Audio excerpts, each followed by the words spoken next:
ruled by one man, Ayatollah Ali Khamenei.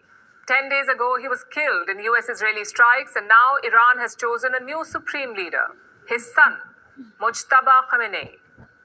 A man who spent most of his life in the shadows. He's now been propelled to the top. The reaction has been mixed. In some parts of Iran, the announcement was met with celebrations. Let me show you some images from the city of Qom.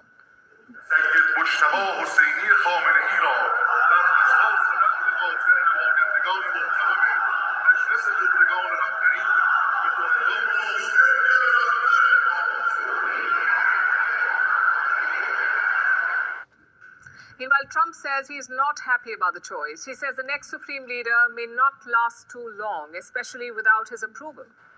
On the other hand, Russia and China have backed Mojtaba.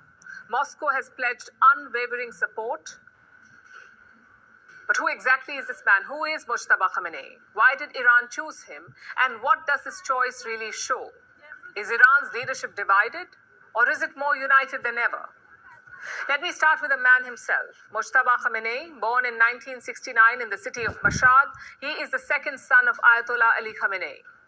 But Mojtaba did not grow up in the spotlight. In fact, there are very few photos or videos of him. His early life was shaped by one event, another war. The war between Iran and Iraq. It happened in the 1980s. It lasted about 8 years. Mojtaba was a teenager then, and he served in the Iranian military. After this war, he disappeared from public view. Years later, he resurfaced in the city of Qom. And Qom, as you may know, is Iran's most important center of Shia learning, Shia religious learning. It was there that Mojtaba Khamenei began studying to become a cleric. And this was most unusual because most clerics start training much younger. But Mojtaba entered the seminary at the age of 30. And even today, he's considered only a mid-ranking cleric, which raises a big constitutional problem. Iran's supreme leader is supposed to be a top religious authority. Technically, Mojtaba is not that. But then again, Iran has bent the rules before. They did it for his father in 1989, and now they've done it for him. Like I said, Mojtaba remained in the shadows for years, until the year 2005. That's when his name suddenly exploded into Iran's political debate. 2005. And the reason was an election. The election of Mahmoud Ahmadinejad. Some people accuse Mojtaba of secretly helping Ahmadinejad win. And in 2009, Ahmadinejad won again. In response, millions of Iranians poured into the streets. This uprising became known as the Green Movement. People believed that the election was rigged, so they protested in large numbers, and once again, Mojtaba Khamenei's name surfaced. Also, while he remained out of the limelight, he amassed a lot of wealth.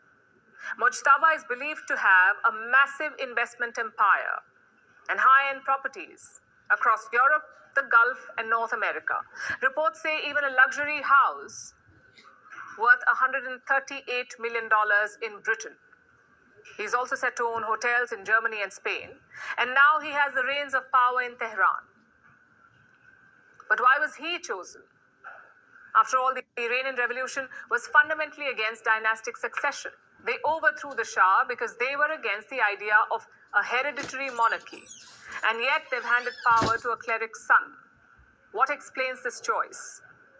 One reason could be the IRGC, the Iranian Revolutionary Guard Corps. This is not the Iranian army. The IRGC's job is to protect the supreme leader and the regime, not the people of Iran, just the regime. And for this, the IRGC controls missiles, intelligence networks, foreign militias, and huge parts of the economy. In other words, they're the most powerful military group in Iran. Now, Mojtaba Khamenei shares a long relationship with the IRGC, and his rise shows that the military side of the regime is more powerful at this point. They're gaining more power. The hardliners are having their way. What about the other side? The moderates. Is there a divide in Tehran? To answer this, let me tell you about what happened over the weekend. Iran's president made a statement. His name is Masoud Pezeshkian. He made a statement. He apologized to his country's neighbors. He said that he was sorry that they came under attack, and that Iran does not want conflict with its neighbors. President Pezeshkian even suggested diplomacy. We didn't intend to violate neighboring countries, as I have said many times. They are our brothers. We stand with these ones we love in the region. We must join hands and establish peace and tranquility. And I hope that these events and the decision that we made yesterday